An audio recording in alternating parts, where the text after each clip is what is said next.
नमस्कार साथियों, study with challenge में आपका स्वागत है।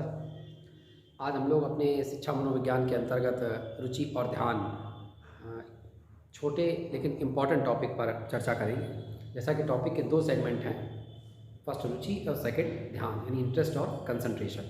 और दोनों ही शब्द, दोनों ही अवधारणाएं परस्पर एक दूसरे से जुड़ी हुई हैं। क्या इनसे संबंधित प्रश्न परीक्षा में बन सकते हैं और क्या इनकी अब तक परीक्षा में उपयोगिता रही है, इस पर हम लोग चर्चा करेंगे। तो सबसे पहले हम लोग रुचि को जानेंगे। तो रुचि का ध्यान से घनिष्ठ संबंध है। इसे शिक्षा मनोविज्ञान के अंतर्गत दोनों को एक साथ स्थान दिया गया है। और रुचि हमारे मानसिक अनुभवों से संबंधित एक प्रेरक है। यानी रुचि क्या है? हमारे मानसिक अनुभव से संबंधित एक प्रेरक है।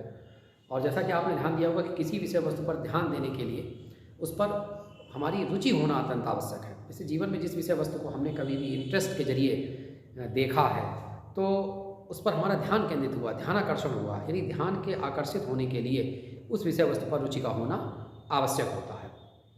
तो रुचि ध्यान का एक पूर्व निर्धारित विषय वस्तु या पूरक आप कह सकते हैं। और रुचि अंग्रेजी भाषा के इंटरेस्ट, INTREST, इंटरेस्ट शब्द का हिंदी रूपांतरण है। यानी रुचि क्या है? खुद में इंटरेस्ट है। और इंटरेस्ट शब्द की उत्पत्ति लैटिन भाषा, किस भाषा से? लैटिन भाषा के इंट्रेसी, INTERESE,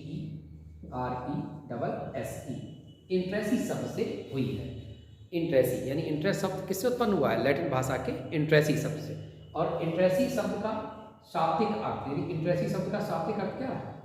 इंट्रेसी शब्द का शाब्दिक अर्थ, यानी अगर हमसे प्रश्न होता है कि रुचि या इंटरेस्ट शब्द जो है वो इंट्रेसी से डेवलप हुआ है, तो इंट्रेसी का शाब्दिक अर्थ क्या है? तो इसका अर्थ है इट मैटर्स और इट कंसर्न्स। अर्थात रुचि का कारण प्रयोजन होता है। रुचि का कारण कौन है? प्रयोजन, यानी उद्देश्य। यानी रुचि का कारण कौन है? प्रयोजन। यानी हमें किसी उद्देश्य के निहितार्थ ही किसी विषय वस्तु में क्या होती है? रुचि का अनुभव होता है, या हम उसे विषय वस्तु के प्रति आकर्षण के जिस भाव से आते हैं वो आकर्षण हमें कौन डेवलप करता है? रुचि डेवलप करती है। भारतीय मनोवैज्ञानिक डॉक्टर भाटिया के अनुसार, जिन्होंने इलाहाबाद में प्रथम मनोवैज्ञानिक प्रयोगशाला की स्थापना की है 1954 में, जानते हैं हम लोग डॉक्टर भाटिया। तो ये स्टेटमेंट हम लोग लिख सकते हैं। डॉक्टर भाटिया के अनुसार इन्वर्टेड कॉमा में आया, रुचि का अर्थ है,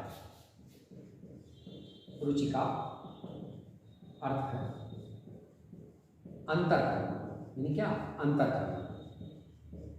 ये कौन है? अकॉर्डिंग टू भाटिया, भारतीय मनोवैज्ञानिक डॉक्टर भाटिया के अनुसार रुचि का अर्थ है अंतर करना। भाटिया का ये कथन उन्होंने आगे पूरा किया है कि जो समान शब्दों में रुचि का अर्थ क्या है, तो रुचि का अर्थ होगा अंतर करना या भेद करना।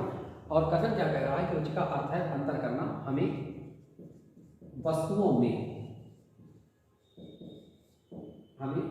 में रुचि इसलिए होती है क्योंकि हमारे लिए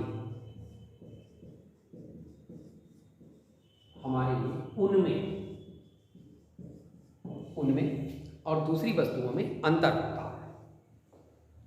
उनमें और दूसरी वस्तुओं में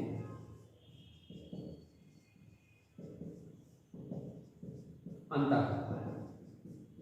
तो रुचि के संदर्भ में अगर अंतर या भेद का अगर कंसेप्ट परीक्षा में किसी भी आधार पर रहता है तो आपको अंतर के लिए डॉक्टर भाटिया के साथ ही क्लिक करना है। यानी डॉक्टर भाटिया के कंसेप्ट के अनुसार रुचि का सामान्य अर्थ है अंतर करना। वो अंतर जिसके कारण किसी विषय वस्तु को हम विशेष महत्व देते हैं, अन्य वस्तुओं को उससे क्या करते हैं? सेपरेट करते हैं। इसी प्रकार जो अन्य मनोवैज्ञानिक क्रो एंड क्रो हैं, उनका भी एक महत्वपूर्ण स्टेटमेंट है मनोवैज्ञानिक क्रो एंड क्रो के अनुसार, वो हम लोग देख सकते हैं। और ये स्टेटमेंट परीक्षा में प्रश्न भी बन चुका है कि क्रो एंड क्रो के अनुसार रुचि की अवधारणा या कंसेप्ट क्या है। तो क्रो एंड क्रो के विषय में आप जानें। क्रो एवं क्रो के अनुसार रुचि वह प्रेरक शक्ति है, रुचि वह प्रेरक शक्ति है जो हमें किसी व्यक्ति, वस्तु या क्रिया के प्रति ध्यान देने के लिए प्रेरित करती है। रुचि वह प्रेरक शक्ति है सकती है जो हमें किसी व्यक्ति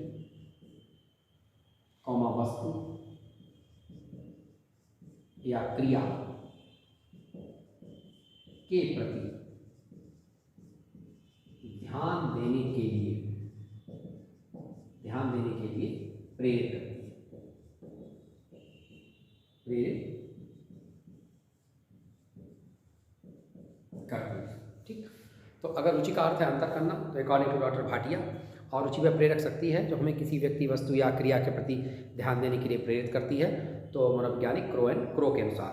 और रुचि का जो वर्गीकरण है ये भी 2 शब्दों में किया गया है कि रुचि कितने प्रकार की है। तो इसके लिए संक्षिप्त उत्तर में है कि रुचि 2 प्रकार की है। रुचि कितने प्रकार की है? 2 प्रकार की। जन्मजात रुचि और दूसरा सबसे महत्वपूर्ण कौन सा?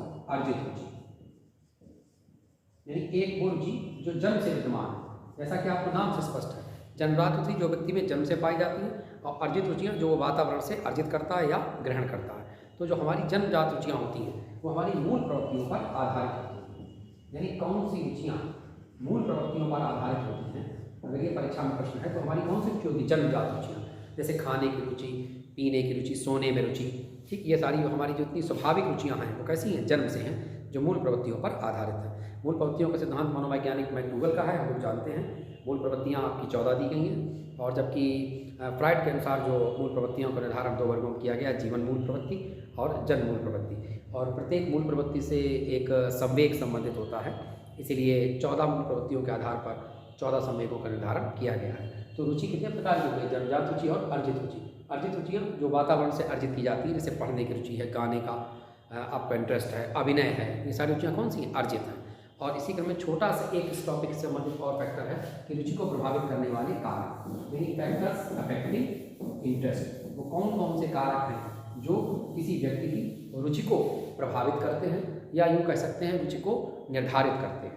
तो सबसे महत्वपूर्ण कारण है परिवार की आर्थिक दशा।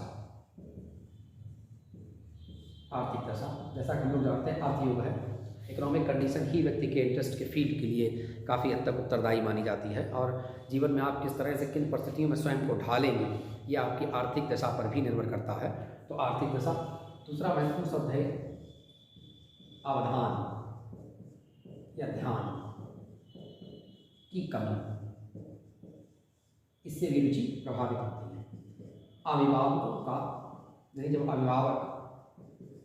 अभिभावकों का अनुचित व्यवहार, जब अभिभावक अपने बच्चों के प्रति अनुचित व्यवहार करते हैं तो वो बच्चों की रुचियों के जो क्षेत्र हैं वो बदल जाते हैं, और रुचि का निर्धारण बच्चे के लिए उपयुक्त वातावरण और अनुकूल परिस्थितियां उपलब्ध होने पर ही सही दिशा में प्राप्त होता है। अन्यथा रुचि के क्षेत्र परिवर्तित हो जाती है, जिससे बालक कभी कभी अपराधोन्मुख हो जाता है या आपराधिक प्रवृत्ति की ओर अग्रसर होने की भावना प्रबल हो जाती है। और इसी तरह से यदि हम विद्यालय परिवेश में पहुँचते हैं तो विद्यालय का कठोर अनुशासन, यानी अगर किसी विद्यालय का डिसिप्लिन इतना अधिक है कि वहाँ पर छात्र को रुचि के स्थान पर स्वयं के प्रति बंधन का भाव अनुभव होता है, तो बालक या विद्यार्थी विद्यालय से बचने का प्रयास करते हैं, जिससे उनमें विद्यालय के प्रति रुचि का क्या अभाव उत्पन्न होता है। शिक्षकों का उपेक्षापूर्ण व्यवहार, ये भी एक महत्वपूर्ण फैक्टर है। शिक्षकों का उपेक्षापूर्ण व्यवहार, यानी अगर टीचर्स स्टूडेंट के साथ फ्रेंडली रिएक्ट ना करके, कोऑपरेशन के साथ कार्य ना करके उनकी उपेक्षा करते, उन्हें इग्नोर करते हैं, तो भी रुचि के अभाव में शिक्षण अधिगम प्रक्रिया में विद्यार्थी के सम्मुख एक समस्या उपस्थित हो जाती है। तो शिक्षकों का उपेक्षापूर्ण व्यवहार महत्वपूर्ण है। साथ ही एक और महत्वपूर्ण शब्द है कि जो शिक्षण विधियाँ हैं अगर वो प्रभावी नहीं है, यानी अप्रभावी शिक्षण विधियाँ, टीचिंग मेथड अगर इम्प्रेसिव और इफेक्टिव नहीं है, तो भी बच्चों की शिक्षण अधिगम प्रक्रिया में रुचि में क्या आती है? कमी आती है। तो अप्रभावी शिक्षण विधियाँ एवं नीरस, और यदि अगर स्तर के अनुरूप अगर कठिन पाठ्यक्रम,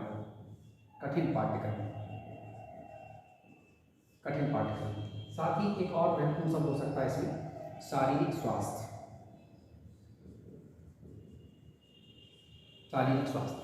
तो ये सारे फैक्टर एक व्यक्ति की रुचि का निर्धारण करते हैं। तो तो संक्षेप में हमें रुचि के विषय में इतना ही जानना है कि रुचि ध्यान से घनिष्ठ रूप से संबंधित है।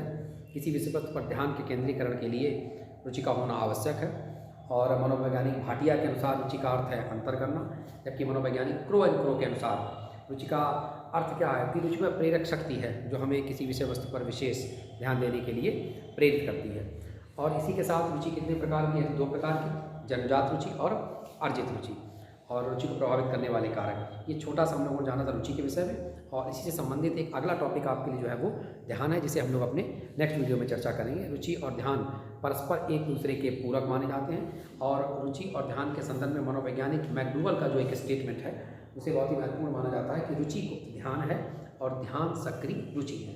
इससे ही हम लोग आगे ध्यान को प्रारंभ करेंगे मनोवैज्ञानिक मैकडूगल के अनुसार। ये कथन आप लिखेंगे, चाहे तो आप नोट डाउन कर सकते हैं इसे। मैकडूगल के अनुसार रुचि गुप्त ध्यान है, रुचि गुप्त ध्यान है एवं ध्यान सक्रिय रुचि है। रुचि गुप्त ध्यान है एवं ध्यान सक्रिय रुचि है। तो इस वीडियो में इतना ही, और अगले टॉपिक अवधान के लिए हम लोग इसी क्रम में आगे बढ़ेंगे। और इसी तरह से आपकी जो टेट और सुपर टेट परीक्षा में शिक्षा मनोविज्ञान के दृष्टिकोण से जितने भी टॉपिक्स हैं जहाँ से इंपॉर्टेंट क्वेश्चन बन सकते हैं उन पर लगातार आपसे चर्चा होती रहेगी। और आप इसी के साथ कंसंट्रेशन बनाए रखते हुए अपनी स्टडी को अपडेट रखते रहें। Thank you.